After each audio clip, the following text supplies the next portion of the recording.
السلام علیکم جی، جیسے کہ آپ کو معلوم ہے کہ رمضان المبارک کا بابرکت مہینہ شروع ہو چکا ہے اور آج جو ہے نا وہ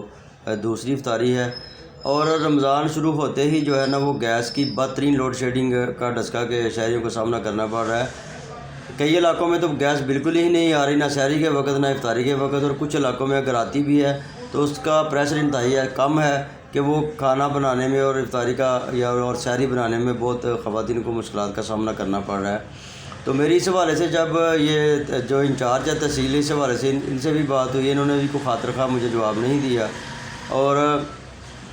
کافی لوگوں کو جو ہے نا وہ مشکلات کا سامنا، کیونکہ لوگوں کا یہ کہنا ہے کہ رمضان سے قبل پھر بھی چلے گیس کچھ میسر ہوتی تھی، مگر اب جب سے رمضان شروع ہوا ہے تو بالکل ہی گیس جو ہے نا وہ انہوں نے بند کر دی ہے۔ تو میں سمجھتا ہوں کہ حکومت پنجاب اس کا نوٹس لے، کیونکہ یہ ڈسٹرکٹ سیالکوٹ پورے میں یہ صورتحال ہے، اور خاص طور پر تحصیل ڈسکا میں تو انتظامیہ کہاں پہ موجود ہے مجھے نہیں کچھ سمجھ آ رہی کہ انتظامیہ کہاں پہ ہے، کوئی نوٹس نہیں لے رہا، کوئی کچھ کر نہیں رہا، اور بل ہے کہ باری باری بل آ رہے ہیں، جو بل 100 کے حساب سے آتے تھے اب وہ ہزاروں کے حساب سے آ رہے ہیں۔ تو گیس ہوتی نہیں، اور بالکل اگر آتی گیس تو نہیں آتی، مگر آتے ہیں تو صرف بل آتے ہیں، اور وہ بھی باری بھرکم۔ تو میں وزیر اعلیٰ پنجاب سے مطالبہ کروں گا کہ خدارہ ڈسکا اور تحصیل اور جہاں جہاں ابھی بھی گیس کا مسئلہ ہے، لوگوں کو گیس تو کم از کم مہیا کی جائے، تاکہ لوگ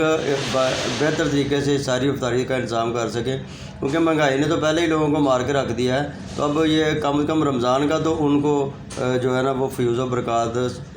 حاصل کرنے دیں، اور سحری اور افطاری کے وقت کم از کم گیس تو کم از کم مہیا کر دیں۔ بہت شکریہ، اللہ حافظ، پاکستان زندہ باد۔